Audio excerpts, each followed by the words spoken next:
अंदाज नया, माध्यम नया, पॉलिटिक्स वाला। आओ राजनीति करें अब हमारे चैनल पर। स्वामी विवेकानंद का सपना था कि हम फिर एक बार हमारी भारत माता को जगत गुरु बनाएं, हमारे भारत को विश्व गुरु के स्थान पर विराजित करें। यह स्वामी विवेकानंद जी का सपना था।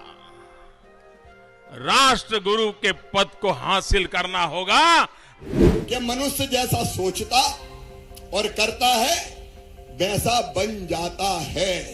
और वैसा बनना है बेटे बेटियों कि हम न केवल ये स्कूल अच्छे बनाएंगे, बल्कि अगर कोई गरीब परिवार में जन्म लिया तो पाप नहीं किया हमने, कोई निम्न मध्यम वर्गीय परिवार में जन्मा है तो पाप नहीं किया हमने।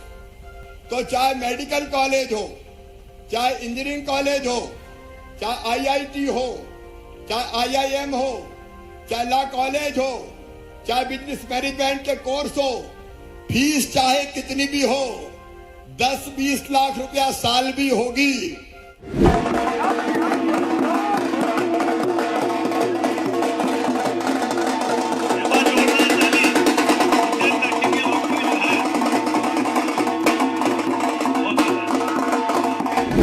नमस्कार, मैं पंकज मुकाती, पॉलिटिक्स वाला पीएम टाइम में आपका स्वागत है।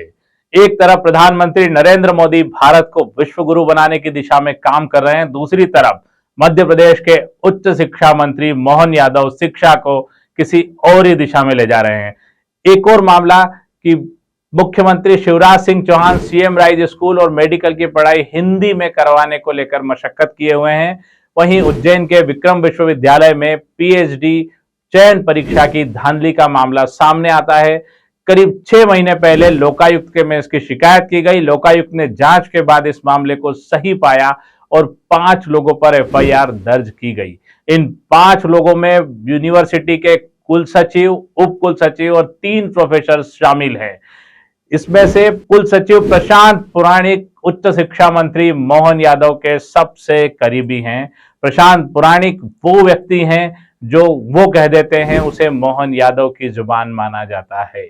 मामला यहां पीएचडी का है। पीएचडी एक ऐसी परीक्षा जिसे किसी भी शिक्षा में शीर्षस्त्र श्रेणी प्राप्त है। इस पीएचडी में ही धांधली होगी तो किस तरह से देश के भविष्य का निर्माण होगा।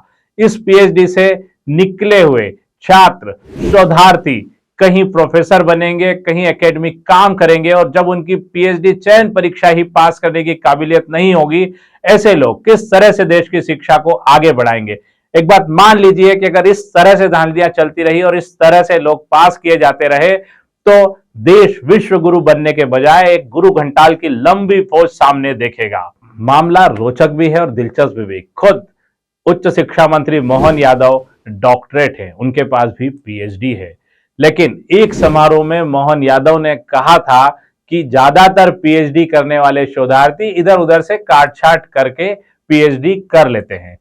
इसके मायने क्या माने जाए? मोहन यादव अपना अनुभव बता रहे हैं या एक सामान्य बात बता रहे हैं? इसके बाद कांग्रेस ने मोहन यादव की पीएचडी की जांच कराने की भी बात कही थी। ये बात आई गई हो गई, लेकिन सबसे बड़ी बात, मोहन यादव उच्च शिक्षा विभाग को छोड़कर, शिक्षा से जुड़े विभाग को छोड़कर सारे काम पर ध्यान देते हैं। वे इंदौर से लेकर उज्जैन और उज्जैन से लेकर भोपाल तक की जमीन नाप लेते हैं, लेकिन उन्हें अपनी नाक के नीचे के विक्रम विश्वविद्यालय में चल रही धांधलियों की खबर नहीं होती है। विक्रम विश्वविद्यालय की ग्रेडिंग भी इनके ही कार्यकाल में लगातार नीचे जा रही है। यहां पर छात्रों का रोष भी दिखाई देता है। एक तरह से यह यूनिवर्सिटी शिक्षा से ज्यादा शुभ लाभ का सेंटर बन गई है। अब आते हैं एक और मामले पर। बहुत जल्द हम पॉलिटिक्स वाला पर इस बात का भी खुलासा करेंगे कि कैसे उज्जैन विश्वविद्यालय की शिक्षा को आवंटित जमीन किसी निजी कॉलोनाइजर को देने की तैयारी चल रही है।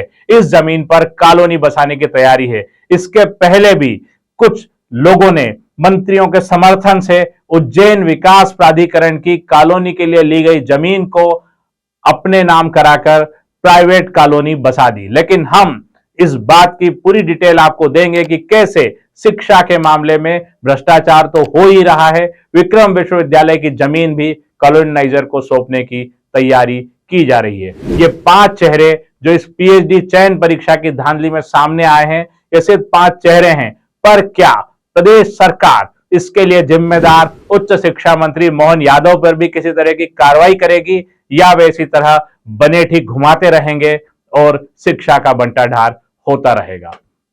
आज के लिए इतना ही। अगली बार एक नए विषय के साथ हम आपसे फिर रूबरू होंगे। हमारे चैनल को लाइक और सब्सक्राइब करना न भूलें। शुक्रिया, नमस्कार, जय हिंद।